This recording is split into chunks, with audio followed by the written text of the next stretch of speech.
In this video, I will discuss about the dictionary in Python. Dictionary is a collection which is unordered, changeable and indexed, and they are written with curly brackets. As you can see in the example, the dictionary created here is the student with the usually the dictionaries are created with keys and values pairs. That is, here the key is the name and the value is the name of the person, that is Mohan. So here the dictionary student equal to, within curly brackets, within quotes, I give the that is key colon, key value pairs are separated using colon operator, colon, and then give the value of the key, that is Mohan in this case. Since Mohan is a string, it should be given within double quotes. And the next item in the dictionary is given again using key value pair, that is key here is age, it should be given within double quotes or single quotes, colon, give the value, since the value here is integer, no quotes is included, and when you print it you can see the same printed with the single quotes. You can give here double or single quotes. So name is the key here and the value is Mohan here. They are defined with, the dictionaries are defined with keys and values, and you can access the items of a dictionary by referring to its key name inside the square brackets. As in this example, the dictionary name is student, within square brackets give the key. The key should be same as how you have given it here, that is how you define it here. It should be the same, that is, if you give instead of capital A small a, it will not give the corresponding result. In this case the result will be displayed as 19, since it represents student of age represents here 19. The details of this slide have been included in my previous video, data types in Python. You can refer the video for further uh, details. Next we will see some of the additional operations that are done on dictionaries. The first one is get method. It is used to access the items of dictionary, and example here is, this is the dictionary defined previously, that is a student with two items. So the first item as key name value Mohan, and the second item as key age and the value 19.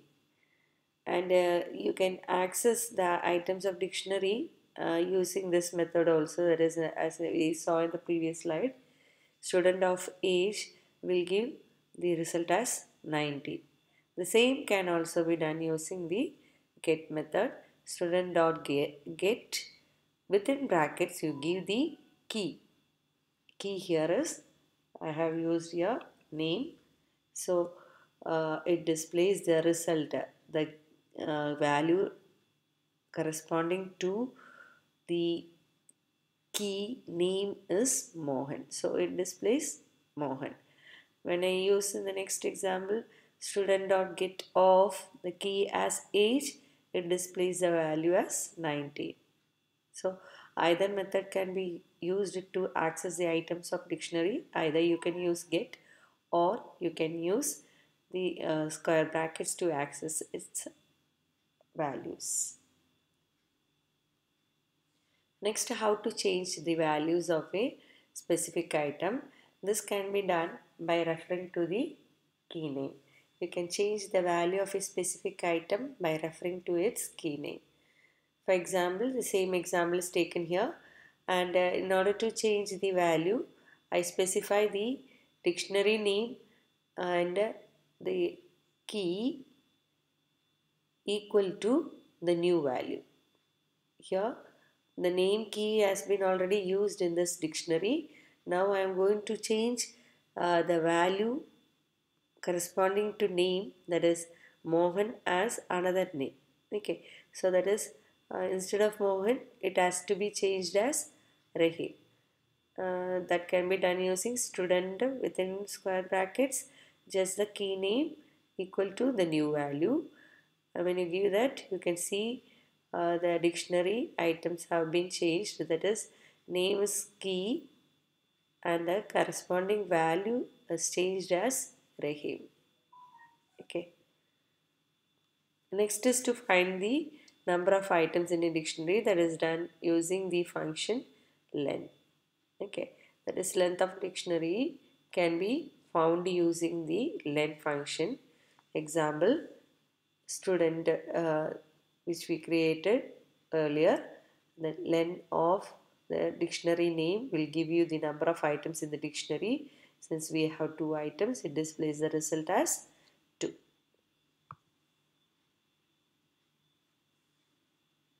Next, about adding items, and adding an item to the dictionary is done by using a new index key and assigning a value to it. As you can see here, I am adding a new item to the dictionary, that is we had only two items, that is name and age. To this I am going to add country, that is done using student within square brackets. You give the key which we are which you want to give, and equal to the new value. Okay, and when you print the dictionary name, you can see the output as consisting of 3 items. Okay, this is one item, that is name and its corresponding value Rahim. Second item is age and its corresponding value 19, and the third item has been created here, which is a country with the value India. Next is about removing items from the dictionary. This can be done in 4 ways. First one is pop. Pop method removes the item with the specified key name from the dictionary and returns the value representing the key. As you can see here in the example, the student dictionary which we created has 3 items. Now I am going to pop out the item age. In order to do that, student dot pop within brackets give the value, give the key name, okay, key which you have given, that is age here, and the corresponding value of age is removed from the dictionary, that is the whole item is removed. As you can see in the output, when you give the dictionary name, now it displays the items as name and country. No age is seen here in the dictionary. Okay, that means it has been removed permanently from the dictionary. The next method of removing item is using pop item. That is, it removes the last inserted item and returns it. That is, as you can see here, the student has 2 items, name and country. When I use pop item, it removes the last item in the dictionary, which is country, and its corresponding value is India. So when you use student.pop item, it displays the result as that is, it returns a key and its corresponding value. And when you print the dictionary, now you can see only one item in it, since a country has been removed from the dictionary. Next is, you can use the del keyword for the same purpose, that is for removing item. It removes the item with the specified key name. And this same del keyword can be used to delete the dictionary completely. Okay, both way it can be used. The first example is using the specified key name. So the student dictionary, again I have created with 2 items, name and age, name, so corresponding value is Sweda, and age is 90. And here I am going to remove a specific item, that is done using del student dictionary, which is a dictionary name. Within square brackets you just give the key, that is here I am going to delete the item age, so the key representing the item is age. So when you do that, you can see in the dictionary after deleting item age is name only. Okay. And the second example is for deleting the dictionary completely. Here we now have the student with the item name, that is key name, and its corresponding value Shweta. When I use del dictionary name with no brackets, no items are specified here, you just specify the dictionary name, which will delete the dictionary. So when I try to print the dictionary, it will give, it will show it as an error, that is a name error. Name student is not defined because we have deleted it. Okay. The last method for removing items is clear method, that is it empties the dictionary, that is removes all items from the dictionary. As you can see in the example, this is a student dictionary with two items, and when I use student.clear, it clears all the items. So when I try to print the dictionary, it gives a empty dictionary with a two curly braces only. Okay, that's all about the uh, removing items from the dictionary. Next is copying dictionary. You can copy a dictionary by using copy method. One is, that is, it returns a copy of the specified dictionary. So here I have created the dictionary stud, and I am going to make a copy of it. That is a stud1 stud.copy will copy the dictionary onto another dictionary, which is, this is a newly created dictionary. Okay. And here I have not used a variable, but it returns the newly created dictionary. Here I have used a another variable name to indicate the new dictionary. So the student.copy, when I use student.copy, it will copy the contents of this student dictionary onto the student one. Both way you can do it. In this case, it is not assigned to any dictionary name, so it just prints the result.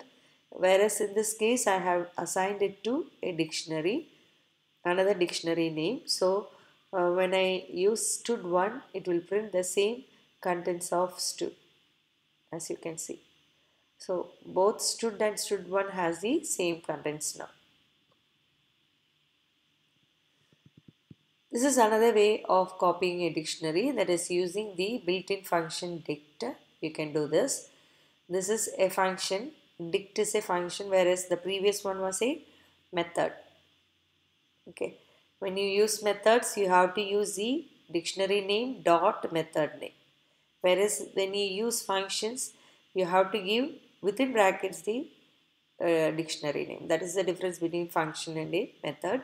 Here the dictionary created is stud with this all three items, and I am going to copy this dictionary onto another dictionary, that is stud2. In order to do that, I am using the built-in function dict. So dict within brackets, give the dictionary name that you want to copy. So that is stud, dict of stud. So that copies the items into stud2, as you can see in the output. Next is about the nested dictionaries. So a dictionary can also contain many dictionaries. This is what is called a nested dictionaries. As you can see in this example, example explains it well. That is, here I have created a dictionary, my family, in which I have three different dictionaries. Child 1 is one dictionary, child 2 another one, and child 3 is the next dictionary. So these are the three dictionaries which I have included is in another dictionary which is called family, my family. And in child 1 I have two items, name and year. Child 2 also has two items, and child 3 also has the two items, but we have different values in each of them. And each dictionary is surrounded by a curly bracket, and the whole set of dictionaries, three dictionaries, are enclosed within another curly brackets. And when I print this my family, as you can see here, it is enclosed within the whole three set of dictionaries are enclosed within a brace, single set of braces, and each um, dictionary, a child dictionary, has its corresponding items like this. Child 1 colon its name and year, child 2 its name and year, and child 3 its name and year. Okay. The same can also be done in another way, which you see that here in this case the difference is, first I have defined the three childs separately as dictionaries. Child 1, child 2, child 3 are three different dictionaries. First I define this three, and then I use this dictionaries inside the my family dictionary.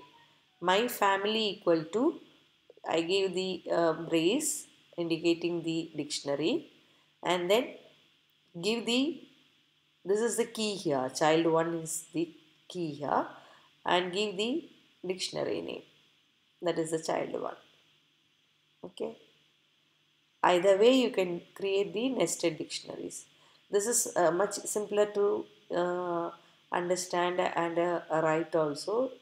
This may, if you do like this, it may result in errors. So you can follow this method for nested dictionaries. Next is about the dict constructor. We already have seen a function, built-in function dict, for copying a dictionary onto another dictionary. Whereas dict constructor is to make a new dictionary. Keywords are not string literals here. Usually when we define the uh, key names, when we give the keys, we enclose it within double quotes. Whereas when we create a dictionary using dict constructor, the keys need not be strings. So that is, it need not be included within double quotes. And here use equals rather than colon for the assignment. Those are the differences between normally creating dictionary and creation of dictionary using dict constructor. Normally when we create dictionary, we use double quotes for representing key names, keys, and colon is used to separate the key and value pairs, as we have done here like this. Keys are given within double quotes, and the values and keys are separated using a colon operator. Whereas in dict constructor, as you can see in the example, dict within brackets, this is the employee name is the uh, key here, which is not written within quotes, and instead of colon use here equal to. That's the difference between dict and a normal way of creating dictionaries.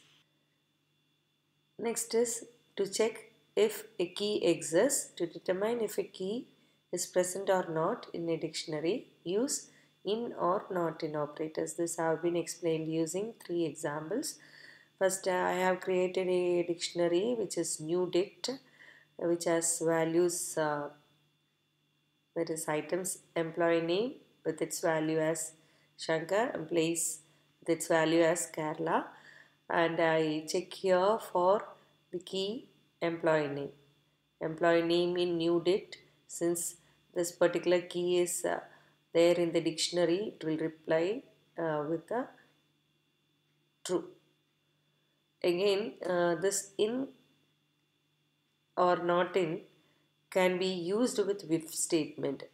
So here in if statement, I am checking here for place in new dict, and if it is present in new dict, it will print S. Since place is present in new dict, it prints the result as S. The next example uses not in, and here I check for the key age. Since age is not there in this dictionary, it will reply with true. And if I check for employee name using not in, since employee name is there in the dictionary, since I am using here not in, employee name not in new dict will give the result as false. Next is loop through a dictionary. You can loop through a dictionary by using a for loop. There are different ways to access key and values using for loop. The first is return values are the keys of the dictionary. If you simply use in for loop a dictionary name like this, for I in new dict, then it will return, that is what is assigned to I is the keys in the dictionary. The keys in this dictionary are employee name and place. So it prints the, when you print I, it prints the keys in the dictionary. That is the first method. If you want to access the values of the dictionary, the values here is Shankar and Kerala. If you want to access those values, in that case, you can use either of this method. In the first method, you print all values in the dictionary one by one using this method. That is, this is a normal method used for accessing values represented by a key. Since to I here, each time the dictionary, from the dictionary, one key in the dictionary is assigned, and in order to access its corresponding value, I'm using here square brackets, new dictionary name, square brackets, the key name. So the corresponding value is printed here. That is one method. The same can also be done using values method. For that, we have to use within for loop, that is for I in new dict, that is a dictionary name, dot use the values method. If you do so, what is assigned to I is the values corresponding to the keys in the dictionary. The values here are Shankar and Kerala. So that is what is assigned to I. So simply you need to print I in order to print the values in the dictionary. Next is to loop through both keys and values. You can use the items method. In order to do that, since we need both key and value, we need to represent the key by using a variable and value by using another variable. So here we need in for loop two control variables I and j. The first variable represents the key, second variable represents the value. In then the dictionary name dot items method. So I represents the key name, that is here employee name, and its corresponding value is represented by j, so that is Shankar. This will be done until the end of the dictionary. Until all items in the dictionary are printed, this loop will be repeated. Okay, so there are only two items in this dictionary. So first, after printing the first one, it will print the key, place and its corresponding value Kerala. That's all about the basic operations in dictionary. Thank you.